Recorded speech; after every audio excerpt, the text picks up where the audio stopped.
국토 면적의 12%에 불과한 수도권에 우리나라 전체 인구의 절반 이상이 거주하고 있습니다. 지방 소멸이 현실이 될 것이라는 우려가 가중되고 있는 가운데 지난달 지방시대를 열어갈 기구가 출범했습니다. 네, 바로 대통령 직속 지방시대위원회인데요. 이 시간 우동기 위원장 모시고 앞으로의 계획 들어보겠습니다. 어서 오십시오. 어서 오십시오. 예, 안녕하십니까. 네, 지방시대위원회.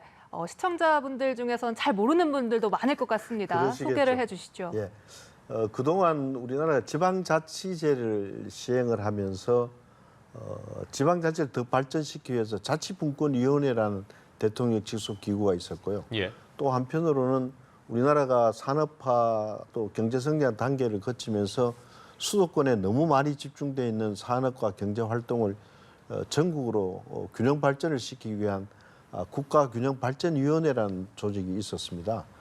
이제 이것이 행정안전부와 산자부 중심으로 부처 중심으로 두 정책이 이루어졌는데 이번에 윤석열 정부가 출범을 하면서 이 두 기구를 통합을 했습니다. 예. 네. 그래서 지방자치분권 및 균형발전특별법이라는 것을 제정을 하면서 이 두 기구가 균형발전과 지방분권을 범정부적으로 범부처적으로 추진하기 위해서 만든 조직이 지방시대위원회입니다. 예, 그렇군요. 네. 사실 역대 정부도 지속적으로 균형 발전 정책을 추진해 왔거든요. 그렇죠. 그런데 이번 정부가 추진하는 정책이 어떤 차별성을 갖고 있는지도 좀 궁금합니다. 균형발전 정책은 우리나라 근대화되는 과정에서 사실은 1970년대 후반부터 박정희 대통령 때부터 시작을 했습니다. 예. 그때 벌써 서울 인구가 680만이 되고 하루에 많이 몰려올 때는 지방에서 도시로 서울로 몰려오는 인구가 하루 7만 명이 될 때도 있었어요. 그래서 이것은 안보적으로도 취약을 하고 또 이러다가는 서울에 많은 기능이 너무 집중되겠다 해서 수도권 정기계획법을 만들고 그런 균형발전 정책을 역대 정부가 다 시행을 해왔어요. 그런데 공통적으로 해온 것은 중앙정부 주도의 수도권의 기능과 수도권의 경제활동, 교육활동을 규제를 통해서 반사적 이익을 지방을 발전시키겠다 이런 정책이었어요. 그러다 보니까 경제적 효율성에 따라서 정책의 부침이 있고 결국 그것이 성공적이지 못해서 50% 이상의 인구가 지금 수도권에 살게 돼버렸거든요. 예. 그래서 윤석열 정부는 이와 다르게 이제는 지방 주도의 균형 발전을 해보자. 지방 정부에다가 많은 권한과 재정을 주고 지방 정부 스스로가 특화 발전을 통해서 균형 발전하는 정책, 일종의 상향 평준화 정책을 쓰겠다는 정책이죠. 그래서 권한과 책임을 함께 지방정부에 부여를 해주고 이래서 국가 전체가 균형 발전을 하는데 경제적 효율성에 초점을 두는 것이 아니라 자유와 공정이라는 국민의 기본권적 측면에서 접근을 한다. 그래서 불균형이라는 것은 기회가 공정하지 못한 일종의 차별에 가깝다. 그래서 가치적 접근을 하는 것이고 기본권적 접근을 하기 때문에 아마 경제적 효율성을 중심으로 하는 균형발전 정책보다는 훨씬 더 강력한 정책이 될 것으로 기대를 하고 있습니다. 네, 예. 국가균형 발전을 추진하기 위한 최우선 과제로 이 교육을 꼽으셨는데 그렇죠. 실제로 이 교육 여건이 지방이 수도권보다 좋지 못하다 예. 이런 지적은 오늘 내일 일이 아니거든요. 그렇죠. 좀 특단의 비책이 있습니까? 실제로 우리가 산업, 경제, 교육 이런 기능이 수도권에 집중이 되면서 그중에서 교육 문제로 해서 서울로 이주를 해온 사람, 서울에 유학을 온 사람 그게 대단히 큰 원인 중에 하나였는데 과거 어느 정부도 교육 정책을 통해서 국가의 균형 발전을 꾀해보자고 한 정부가 없었습니다. 예. 그래서 윤석열 정부는 균형 발전 정책의 가장 핵심 정책으로 교육 개혁을 설정을 했습니다. 또 이 교육 개혁을 통해서 균형 발전을 이루고 균형 발전을 이루면은 저출산 문제도 크게 해결될 것이다. 이런 접근을 하고 있죠. 예. 그리고 또 이 교육의 질 못지않게 요즘에 워라밸이라고 하죠. 이 예. 일과 삶의 균형을 유지하려는 분들이 상당히 많으신데 예. 이런 분들은 이제 직장과 집이 가까운 것도 상당히 중요하게 생각을 예. 하거든요. 결국 지방에 좀 일자리가 많아져야 가능한 일일 것 같은데 이를 위해서 기회발전특구를 도입하겠다고 말씀하셨습니다. 윤석열 정부의 균형 발전 정책의 큰 축이 두 축인데요. 예. 크게 더 보면 세 축. 하나는 지방 정부에다가 많은 권한을 주겠다는 분권화 정책. 하나는 교육 자유특구라는 제도를 넣어서 교육 계획을 통해서 지방 친화적 교육 계획을 통해서 지방에서 서울에 오지 않고도 지방에도 양질의 교육을 받을 수 있고 그 교육 받을 사람이 지방에서 직업을 얻어서 살 수 있는 그런 구조로 가보자. 그래서 이제 기회발전특구라고 이것은 산업단지를 만드는 인프라 중심의 그 제도가 아니고요. 이 산업단지나 기존에 일어나고 있는 지방의 경제활동이 더 활성화될 수 있도록 파격적인 세제 혜택을 주는 정책입니다. 그동안 산업정책에는 법인세나 지방세 중심이었는데 국세인 상속세, 소득세까지 파격적인 혜택을 주는 제도예요. 그리고 또 하나는 지역개발 사업에는 이 자본의 회행 기간이 되게 오래 길어서 민간 자본이 크게 투자가 안 됐습니다. 재개발 사업 같은 건 2, 3년 만에 되기 때문에 펀드레이징을 하잖아요. 예. 그래서 그 자본을 투입을 하는데 지역개발 사업은 그렇지 못해서 미국에서 성공한 이 기획구역이라는 제도를 도입을 해서 민간 자본이 지역개발 사업에 장기간 투자할 때는 소득세를 감면해주는 정책.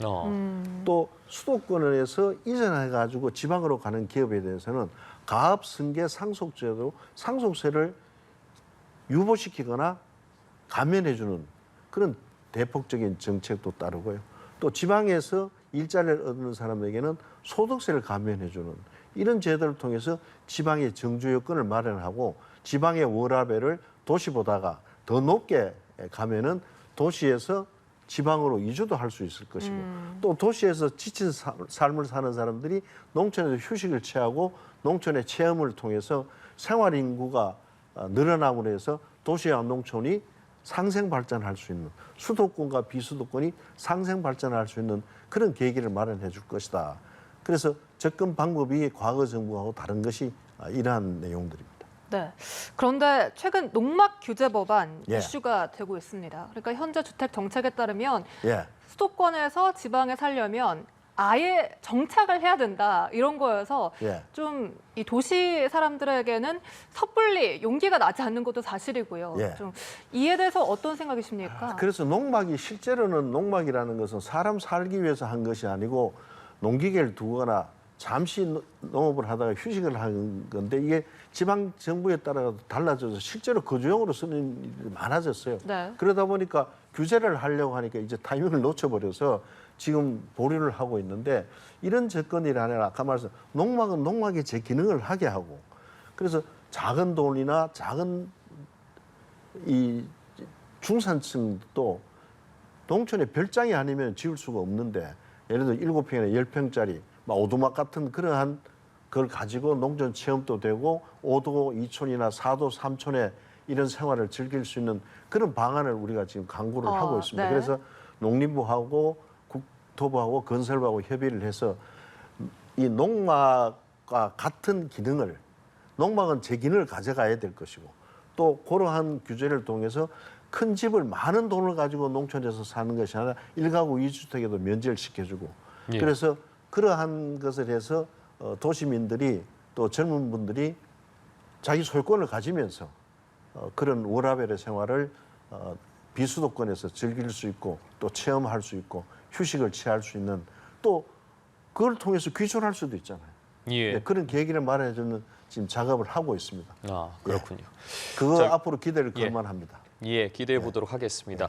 몇 그리고 천만 원 가지고 예. 농촌이 집을 마련할 수 있도록 그런 제도를 만들려고 합니다. 네, 예, 알겠습니다. 알겠습니다. 네. 그리고 위원장께서도 나오셨으니까 이 부분 좀 여쭤보고 싶은데 네. 예, 최근 세계 잼버리 대회 관련해서 많은 분들이 좀 지방자치단체 역량에 대해서 부정적인 의견을 갖고 계시는 분들이 있거든요. 근데 그게 참 안타까워요. 이제 조금 잘못한 부분은 그렇게 부각이 되는데 예. 지금 지방 정부의 역량이 중앙 정부 역량하고 못지 않습니다. 광주 세계 수영 선수권 대회는 조직위원회를 광주시로만 꾸렸어요. 그 성공적으로 치렀어요. 예. 2021 세계 육상 선수권 대회도 대구시가 조직위원회를 꾸려서 재정 지원은 중앙정부로 받았지만은 훌륭하게 성공을 치렀어요. 지금 순천에 정원 박람회를 하고 있는데 지금 1,000만 가까운 관람객들이 오고 있습니다. 예. 이거 성공적으로 진행되고 있거든요. 이런 부분은 보이질 않고 이번에 이 잼버리가 너무나 큰 주목을 받아서 참 안타깝게 생각하는데 지방자치에는 거기에 상하는 책임을 질 수 있어야 합니다. 뭐 비리가 있거나 부정한 것은 그거는 다른 문제거든요. 예. 그러나 그것을 이유로 해서 우리가 지방자치가 역행되거나 윤석열 정부의 지방시대 정책이 후퇴되는 일은 없을 것이다. 그래서 이런 부분은 모자라면 중앙정부가 도움을 줘야 되고 또 때로는 지방정부도 중앙정부에 협력을 하는 그런 구조로 가는 그런 자치제도를 지방분권제도를 지방시대 때는 확실히 해야 되겠죠. 그리고 또 한편으로 생각할 것은 우리 국민들이 대부분 지방자치제라는 것을 원하고 있으면서도 무한한 권한을 중앙정부로 받기만 하고 책임은 중앙정부가 져주는 거 아니냐. 이런 생각을 많이 가지고 있어요. 자치에는 절대적인 책임은 자기 책임이다. 이런 우리 제도 장치도 좀 두려고 하고 있고요. 이런 부분을 슬기롭게 헤쳐나가야 되겠죠. 네, 알겠습니다. 꼭 지방시대를 열어가길 기대를 하겠습니다. 지금까지 우동기 지방시대 위원장과 함께했습니다. 오늘 말씀 고맙습니다. 고맙습니다. 감사합니다. 네.